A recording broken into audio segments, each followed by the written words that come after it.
হরে কৃষ্ণ। আজ আমরা জানব ভগবান শ্রীরামচন্দ্র কোন পবিত্র একাদশী পালনে সীতাপ্রাপ্তি, লঙ্কা জয় ও রাবণবধের মতো অতুল কীর্তি লাভ করেন। আজ আমরা জানব ফাল্গুন মাসের কৃষ্ণপক্ষের পবিত্র পাপ বিনাশকারী ও মানুষের সমস্ত কর্মে জয়দানকারী বিজয়া একাদশীর ব্রত মাহাত্ম্য। দুর্লভ মনুষ্য জন্মে শুদ্ধচিত্তে ভক্তি সহকারে মানুষ সকল পাপ থেকে মুক্তিলাভ ও মোক্ষ লাভের জন্য পঞ্চ জ্ঞানেন্দ্রিয় ও পঞ্চ কর্মেন্দ্রিয় এবং মন এই একাদশ ইন্দ্রিয়কে ভগবান শ্রীকৃষ্ণের চরণে সমর্পণ করে যে ব্রত পালন করেন তাকেই একাদশী ব্রত বলে।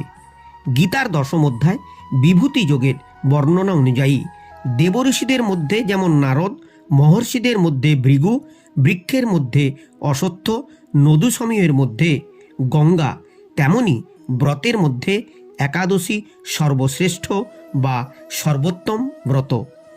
এই ব্রত পালন করলে মানুষ সমস্ত প্রকার পাপ থেকে মুক্তি লাভ করে, মোক্ষ লাভের সুযোগ পায়, পরবর্তী জন্মে নরক যন্ত্রণা ভোগ করতে হয় না। শুধু তাই নয়, পূর্বপুরুষেরা যারা নরক যন্ত্রণা ভোগ করছেন তাদেরকেও সেই নরক যন্ত্রণা থেকে মুক্ত করা যায়। আর ফাল্গুন মাসের কৃষ্ণপক্ষের এই পবিত্র একাদশী সমস্ত পাপ বিনাশকারী এবং মানুষকে সমস্ত বিষয়ে জয়দান করে বলে এই একাদশী বিজয়া নামে প্রসিদ্ধ। এই একাদশী ব্রত 1431 বঙ্গাব্দের 11ই ফাল্গুন, ইংরেজি 2025 সালের 24শে ফেব্রুয়ারি সোমবার পালিত হবে। এখন আমরা জানব কিভাবে এই ব্রত পালন করব। 1. ব্রতের পূর্ব দিবসে নিরামিষ ভোজন করতে হবে এবং সায়ং সন্ধ্যায় তুলসী তলায় ভগবান শ্রীকৃষ্ণের কাছে ঘৃত প্রদীপ নিবেদন করে ব্রতের সংকল্প মন্ত্র পাঠ করে ব্রতের সংকল্পপূর্বক ব্রতের শুরু করতে হবে। সংকল্প মন্ত্র: একাদশাং নিরাহার স্থিতাহম অপরেহনি ভক্সামি পুণ্ডরীকাক্ষ শরণং মে ভাবাচ্যুত। একাদশীর দিন নির্জলা উপবাস করতে পারলে সব থেকে ভালো ফল পাওয়া যায়। যারা এটা পারেন না তারা জল, ফল, দুধ, ঘৃত ও ঔষধ এই 5টি জিনিস খেতে পারেন। ফলের মধ্যে আপেল, বেদানা, কলা, পেঁপে, বাদাম ইত্যাদি খেতে পারেন, বা পেঁপে, গাজর, কুমড়ো, আলু ইত্যাদি সেদ্ধ করে খেতে পারেন। তবে পঞ্চ রবিশস্য চাল, গম, যব, ভুট্টা, ডাল, তিল, সরিষা এই পঞ্চরবিশস্য সম্পূর্ণরূপে বর্জন করতে হবে এবং এই পঞ্চরবিশস্য জাত দ্রব্য বর্জনীয়। মধু সম্পূর্ণরূপে বর্জনীয়। নেশার দ্রব্য যেমন চা, পান, ধূমপান সম্পূর্ণরূপে নিষিদ্ধ। স্নান করে ভগবান শ্রীকৃষ্ণ, রাধিকা, তুলসী মহারানী, পঞ্চতত্ত্ব ও একাদশী দেবীর পূজাকৃত্য সমাপন করে সামান্য প্রসাদ সেবা করে যত বেশি সম্ভব ভগবানের নাম সংকীর্তন করা যায়, মালা জপ করা যায় ততটাই করতে হবে। সাধ্যমতো ওই দিন দুস্থ মানুষদের মধ্যে দান ধ্যান করতে হবে। পরের দিন ব্রহ্ম মুহূর্তে উঠে স্নান করে পারণের সময়ে পারণ মন্ত্র সহযোগে পারণ পর্ব করে এই ব্রতের সমাপ্ত করতে হবে। পারণের মন্ত্র: অজ্ঞান তিমিরান্ধস্য ব্রতে নানেন কেশব প্রসিদ সুমুখ নাত জ্ঞান দৃষ্টি প্রদভব। এবং যে সমস্ত ফল দিয়ে ভগবানের পারণ করলেন তা সেবা করে ব্রত সমাপন করবেন এবং যদি জগন্নাথ দেবের মহাপ্রসাদ থাকে তা সেবন করে এই ব্রত সমাপন করবেন এবং ওই দিনও অবশ্যই নিরামিষ ভোজন করবেন। বিজয়া একাদশী ব্রত মাহাত্ম্য।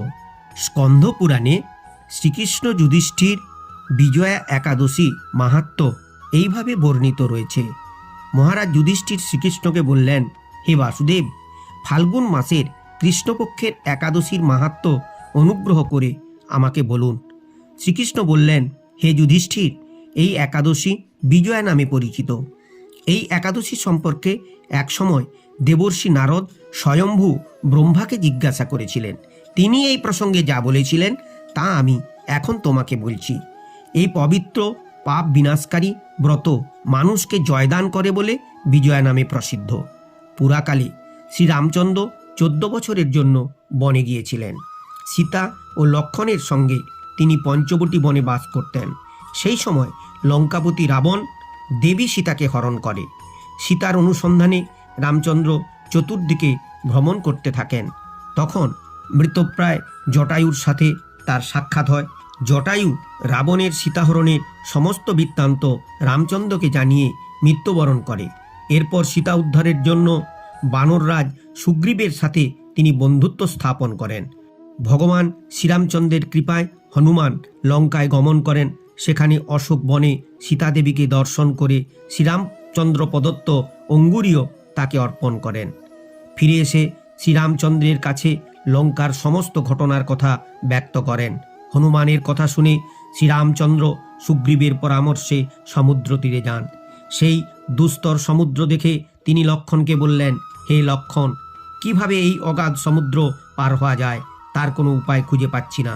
উত্তরে লক্ষ্মণ বললেন, হে পুরুষোত্তম, সর্বজ্ঞাতা আদিদেব আপনি, আপনাকে আমি কি উপদেশ দেব?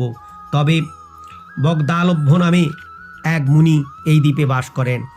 এখান থেকে 4 মাইল দূরে তার আশ্রম। হে রাঘব, আপনি সেই প্রাচীন ঋষিশ্রেষ্ঠকে এর উপায় জিজ্ঞাসা করুন। লক্ষ্মণের মনোরম কথা শুনে তারা সেই মহামুনির আশ্রমে উপনীত হলেন। ভগবান শ্রীরামচন্দ্র ভক্তরাজ সেই মুনিকে প্রণাম করলেন। মুনিবর রামচন্দ্রকে প্রাণ পুরুষ বলে জানতে পারলেন। আনন্দ ভরে জিজ্ঞাসা করলেন, হে রামচন্দ্র, কি কারণে আপনি আমার কাছে এসেছেন তা কৃপা করে বলুন। শ্রীরামচন্দ্র বললেন, হে মুনিবর, আপনার কৃপায় সৈন্যসহ আমি এই সমুদ্র তীরে উপস্থিত হয়েছি। রাক্ষস রাজের লঙ্কা বিজয় করাই আমাদের প্রধান উদ্দেশ্য। যাতে এই ভয়ঙ্কর সমুদ্র উত্তীর্ণ হতে পারি তার উপায় জানবার জন্য আপনার কৃপা প্রার্থনা করি।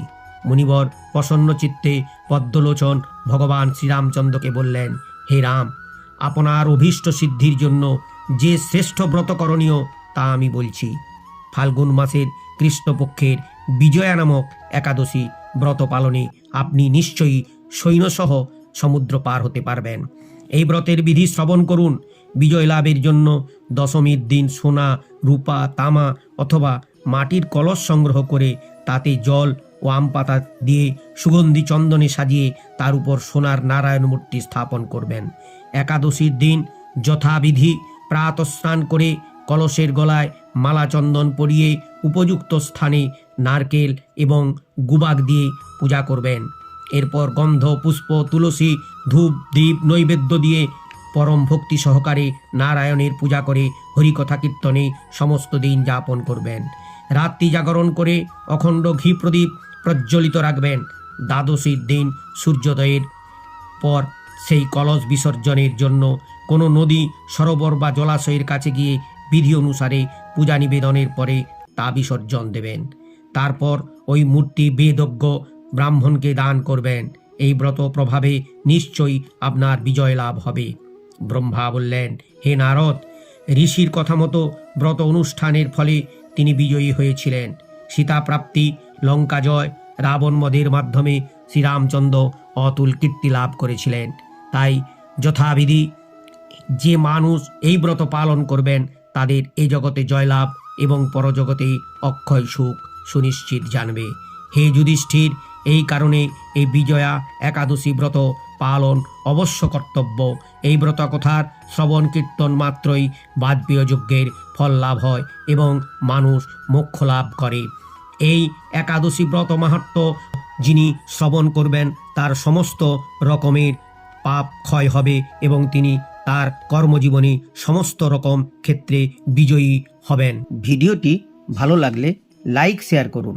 এইরকম আরও তথ্য জানতে আমাদের চ্যানেলটি সাবস্ক্রাইব করে পাশে থাকুন। ভগবান শ্রীকৃষ্ণের কৃপায় সবাই ভালো থাকুন, সুস্থ থাকুন। হরে কৃষ্ণ।